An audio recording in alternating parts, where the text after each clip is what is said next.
Shalom Bapak Ibu Saudara-saudari yang terkasih di dalam Yesus Kristus Tuhan kita. Senang sekali karena pada saat ini kembali saya dapat menyapa Bapak Ibu Saudara-saudari dimanapun Anda berada melalui suara pengembalaan Gereja Islam Masih Jemaat Banyumanik. Dan pada saat ini kita akan kembali bersama-sama merenungkan firman Tuhan yang saya ambil dari kitab Matius pasal yang ke-6 ayat yang ke-31 sampai dengan ayat yang ke-34. Firman Tuhan berkata demikian. Sebab itu janganlah kamu khawatir dan berkata, apakah yang akan kami makan? Apakah yang akan kami minum? Apakah yang akan kami pakai? Semuanya itu dicari bangsa-bangsa yang tidak mengenal Allah. Akan tetapi Bapamu yang di surga tahu bahwa kamu memerlukan semuanya itu. Tetapi carilah dahulu kerajaan Allah dan kebenarannya, maka semuanya itu akan ditambahkannya kepadamu. Sebab itu janganlah kamu khawatir akan hari besok, karena hari besok mempunyai kesusahannya sendiri. Kesusahan sehari cukuplah untuk sehari. Ya, dari pembacaan tadi saya memberikan sebuah tema untuk kita renungkan bersama-sama pada saat ini, yaitu Tuhan akan mencukupi kebutuhanmu. Sekali lagi, Tuhan akan mencukupi kebutuhanmu. Di dalam kehidupan yang kita jalani saat ini, pasti saya katakan setiap orang memiliki kebutuhan hidupnya masing-masing. Oleh sebab itu kita harus pahami juga bahwa ketika kita berbicara kebutuhan itu tidak sama dengan yang namanya keinginan.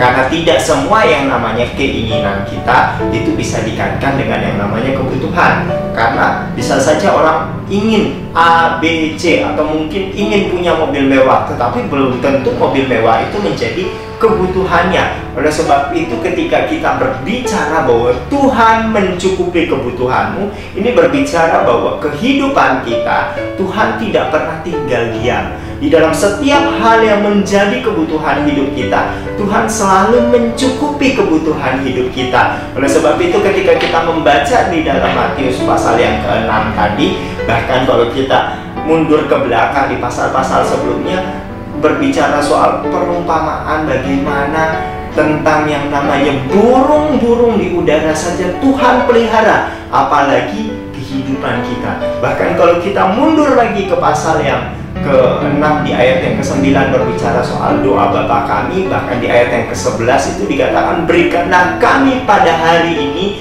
makanan kami yang secukupnya. Tuhan ajarkan bagaimana segala sesuatu sebenarnya Tuhan sudah cukupkan.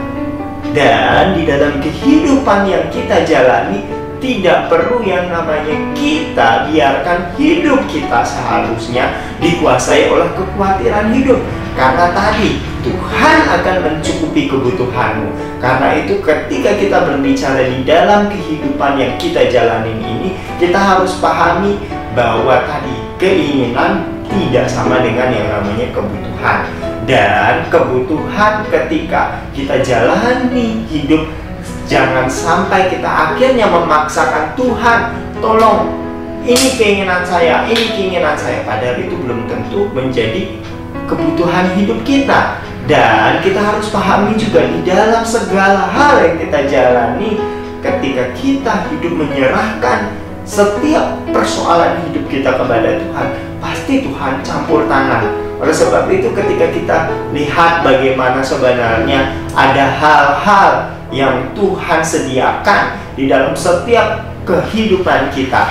Mungkin ketika kita berkata bahwa Tuhan tolong berkati saya dengan berkat yang melimpah-limpah, saya katakan itu tidak salah. Tetapi jangan sampai akhirnya kita memaksakan Tuhan berkatmu harus melimpah-limpah di dalam kehidupan kita. Kalau akhirnya Tuhan tidak menjawab sesuai dengan apa yang kita inginkan, akhirnya tidak sedikit orang yang akhirnya kecewa kepada Tuhan. Karena itu kita belajar bagaimana Tuhan mencukupi kebutuhan hidup kita. Artinya Tuhan tahu apa yang menjadi kebutuhan hidup kita. Karena Tuhan selalu tahu. Ketika tadi dikatakan di ayat yang ke-32 dengan tegas dikatakan bahwa semuanya itu dicari bangsa-bangsa yang tidak mengenal Allah. Akan tetapi Bapamu di surga tahu bahwa kamu memerlukan semuanya itu. Jadi Tuhan tahu, dan Tuhan tidak pernah tinggal diam. Tinggal bagaimana kehidupan kita yang kita jalani saat ini, kita belajar sungguh-sungguh mempercayakan hidup ini ke dalam tangan Tuhan. Kalau mungkin kita menggantungkan atau meyakini bahwa berkat kita adalah dari hasil gaji atau upah yang kita peroleh setiap bulan, saya katakan sebenarnya kalau kita hanya mengandalkan itu, pasti setiap orang meskipun gajinya besar di tiap bulan, tapi tidak akan pernah cukup. Karena keinginan manusia pasti akan banyak. Tetapi kita lihat bagaimana Tuhan selalu mencukupi kebutuhan hidup kita, memimpin kita untuk kita melewati hari-hari yang ada. Oleh sebab itu, ketika kita lihat di dalam Filipi pasal yang keempat ayat yang ke-19, Allahku akan memenuhi segala keperluanmu menurut kekayaan dan kemuliaannya dalam Kristus Yesus. Artinya dia tahu apa yang menjadi kebutuhan hidup kita. Karena itu semakin hari kita belajar untuk percayakan hidup kita seutuhnya ke dalam tangan Tuhan, dan biarlah Tuhan yang selalu mencukupi kebutuhan hidup kita. Tetap berharap kepada Tuhan di tengah pandemi corona yang terjadi. Tetap percaya bahwa Tuhan tidak pernah tinggal diam.